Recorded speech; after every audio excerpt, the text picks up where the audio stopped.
Sergio Ramos rejects offer from Manchester United, and we have got an injury boost in relation to Lisandro Martinez. Those are the things we will be discussing on today's video. But before we do that, please do smash a like on the video and please do subscribe to the channel. So let's start off with this story surrounding Sergio Ramos. This is coming out from UK-based journalist Dylan Terry, and the headline is that Sergio Ramos has rejected a last-ditch transfer offer from desperate Manchester United, who were fuming with the Real Madrid icon's response. It goes on to say that Sergio Ramos has snubbed Manchester United before sealing a return to Sevilla. It also states that Manchester United reportedly offered £73,000 per week to Sergio Ramos to come and play for Manchester United. Now, please remember, Sergio Ramos is 37 years of age. He is a free agent, so he was available and we could sign him now as a free agent. It goes on to say that following Rafael Varane's injury last month, Manchester United made a late bid offer to sign Ramos as the transfer window prepared to shut. It then goes on to say, but Manchester United were slow to the detail of the terms of the offer before they eventually proposed a one-year contract at £73,000 a week. It goes on to say that this was immediately turned down by Sergio Ramos. Manchester United was said to be upset that he turned their offer down so swiftly. And now he has secured a return to Sevilla, who brought him through their academy 20 years ago.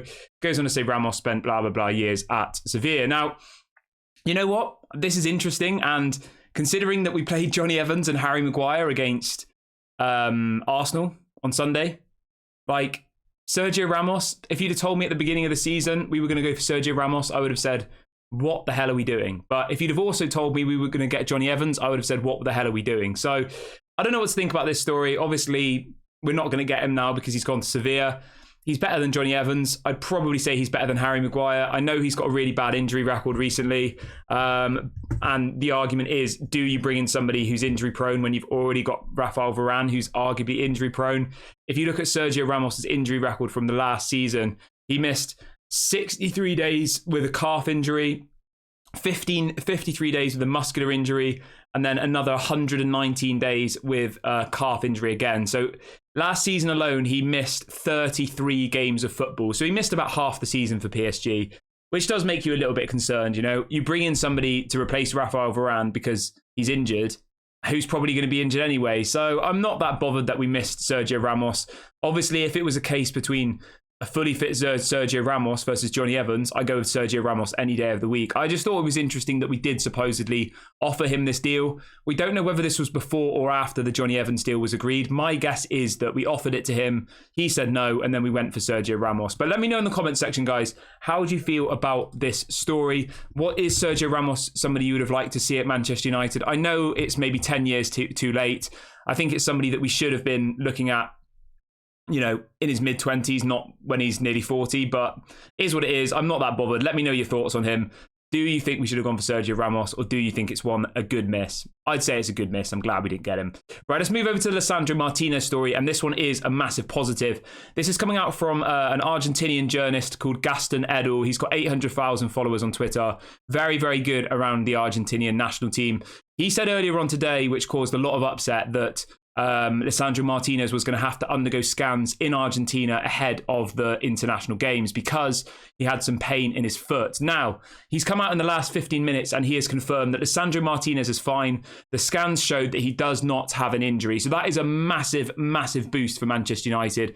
Martinez is not injured. He has been scanned. His foot is fine. So we can just hope now that he doesn't pick up any injuries on the international break, and he will then be back for the game against Brighton 2 weeks on Saturday. Or was it a week on Saturday? It's not very long. It's not this weekend, it's the weekend after. So it probably will be a centre-back partnership of Maguire and Martinez, which, you know what, doesn't fill me with much fear. Johnny Evans and Harry Maguire against Brighton, I'm literally going to be having nightmares about that. Whereas Maguire and Martinez, I can live with that. I think that'll be okay. I'm not massively worried. So I think the key thing was getting Martinez back, because I joked at the beginning of the season, oh, we're one injury away from seeing Johnny Evans and Harry Maguire, and everyone laughed, and we, you know, we had a bit of a joke about it. But then literally 60 minutes into the game against Arsenal, we actually see this partnership, which is the stuff of nightmares, isn't it? And, you know, being fair, that's the goal that Declan Rice scored was because of those two players. So very, very happy that Martinez is back. Very happy that he's not injured. He's already with the national team. He obviously will be part of their up-and-coming games their internationals. Now, the final story I wanted to touch on before we wrap up the video is, this is obviously talking about the Antony situation, which is one that's fast developing. Obviously, I'm sure anybody who's been on Twitter today has seen all the stuff that's been going on, accusations from his ex-partner and all the rest of it, which if you are interested in, you can go and check out yourself. I'm not gonna be reading out things off Twitter that are like allegations and stuff, because I just think it's a little bit early on to be spreading, potentially false gossip. Now, we have had a story come out from a massive news outlet in Brazil, TNT Sports, over 7 million followers on Twitter, and they are reporting this evening over in Brazil that Antony could now be dropped from the national team due to the ongoing investigation. The subject is discussed between the Brazilian national team and the technical staff. The federation will only take an official position after having made a decision. So, I mean, this is obviously not good news. He's over in Brazil now. He's gone over there for the international games. These new allegations, or the resurface of allegations, have come out from an ex-partner. And it does now look like the national team are considering dropping him because of this investigation. He has come out with a story, though, which I do want to bring really quickly. So Antony has just posted this on his Instagram story. He says, "Out of respect for my fans, friends and family, I feel obligated to speak publicly about the false accusations I've been a victim of. From the beginning, I've handled this issue seriously and with respect, providing the due clarifications to the police authority. The police inquest is under cover of justice, and therefore I cannot make its content public. However, I can say with confidence that the accusations are false and that the evidence already produced and more to be produced show that I am innocent of the accusations made. My relationship with Miss Gabriella was tumultuous, with verbal offences from both sides, but I never practiced any physical aggression. Every time, whether in testimony or in interview, she presents a different version of the accusations. Thus, I come to deny the accusations made and inform that I remain at the full disposal of the Brazilian authorities to clarify what is needed. I trust the ongoing police investigation will reveal the truth about my innocence." So he's come out. He said his piece. I mean, it's getting concerning, though. It is. Manchester United now will have to address this. They will.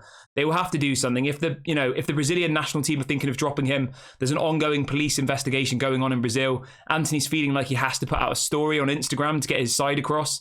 This isn't just somebody on Twitter trying to spread fake rumours. It could be fake rumours. Obviously, we don't know at this point, so I'm not saying it is fake or not fake, but this is now serious, and it is. And something will have to happen with Manchester United. I mean, are they going to suspend him until this has been resolved? I mean, based on how they treated Mason Greenwood, I would suspect that they will, and they probably should now that, it is a police investigation. He is about to apparently be dropped by the Brazilian team, and he is now having to come out and defend himself. So we'll have to see what happens here. Obviously, we will keep you updated, but as I said, I'm not going to get into any of the gritty details of it yet, because it is a police investigation. If you do want to find out that information for yourself, then obviously you can go and find it yourself. I'm not going to bring that into the show until there is actually confirmation. But as always, please do let me know what you think about this Sergio Ramos story. Let me know how big of a boost it is that Lisandro Martinez is going to be back for that Brighton game. And also, let me know what your thoughts are on this Antony situation. Do you think Manchester United will now be forced to suspend him, or do you think that they'll just carry on as normal? Let me know your thoughts on all of those things below. As always, thank you so much for watching the show tonight. Please do smash a like on the video. Please do subscribe on your way out. This has been Daily Red Devil. I've been Kieran, and I'll catch you all later.